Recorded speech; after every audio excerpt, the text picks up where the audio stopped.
বন্ধুরা, এই যে বাগানটা দেখছেন, এটা কিন্তু সিনকোনা গাছের বাগান। সিনকোনা গাছ যা ম্যালেরিয়া রোগের কিন্তু খুব কাজে লাগে। সিনকোনা গাছ প্রধানত পশ্চিমবঙ্গের দার্জিলিং ও কালিম্পং জেলা ও তামিলনাড়ুর নীলগিরি পাহাড়ে কিন্তু বেশি উৎপাদন হয়ে থাকে। এই যে ভিডিওতে যে গাছগুলো দেখতে পাচ্ছেন, সেটা কিন্তু শিটংয়ের একটি বাগান, যা কালিম্পংয়ের মধ্যে পড়ে। শিটং মূলত কিন্তু কমলালেবুর জন্য বিখ্যাত। এখানে খুব ভালো কমলালেবু পাওয়া যায়, কিন্তু এখানকার ঠান্ডা ও স্যাঁতস্যাঁতে আবহাওয়ার জন্য সিনকোনা গাছ খুব ভালো হয়। এই গাছ কি কাজে লাগে? এই গাছের ছাল থেকে প্রধানত কুইনাইন নামক মূল্যবান অ্যালকালাইড পাওয়া যায়, যা মূলত ম্যালেরিয়া রোগের কাজে ব্যবহার হয় ও জ্বর কমাতেও কিন্তু খুব সাহায্য করে। এছাড়া কি কাজে লাগে? এছাড়া পেট ফাঁপা, পেটের সমস্যা ও হজম শক্তি উন্নতির জন্য, বা আর্থারাইটিস, পেশির সমস্যা, চুলের সমস্যা, ত্বকের সমস্যা, কিন্তু নানা কাজে কিন্তু এই গাছের ওষুধ ব্যবহার হয়। সিনকোনা গাছের বাকল ও পাতাতে উচ্চমাত্রায় কুইনাইন থাকে, যা ম্যালেরিয়ার চিকিৎসায় ব্যবহার হলেও অতিরিক্ত পরিমাণ কিন্তু এর আবার বিষাক্ত।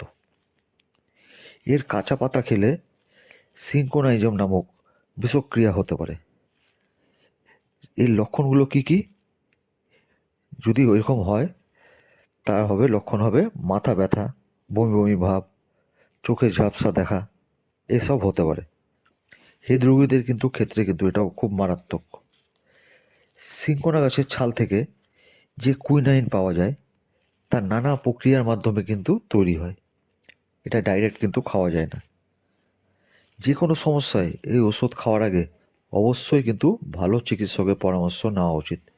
নিজেরা কিন্তু খাওয়া উচিত না। এই গাছ কেমন মাটি পছন্দ করে?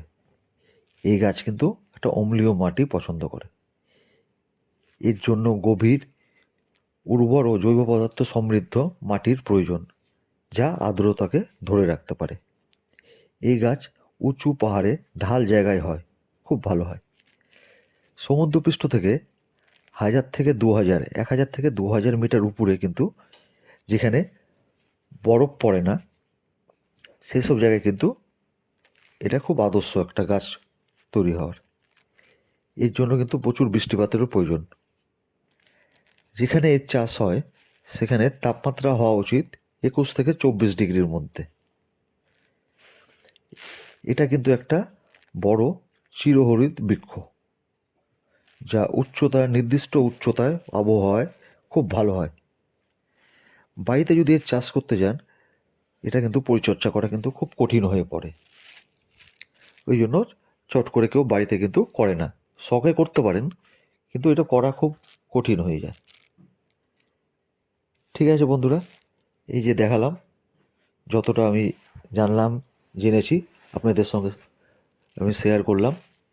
যদি ভিডিওটা ভালো লাগে, অবশ্যই লাইক করবেন, এবং নতুন যারা দেখছেন তারা একটা সাবস্ক্রাইব করে দেবেন। নমস্কার।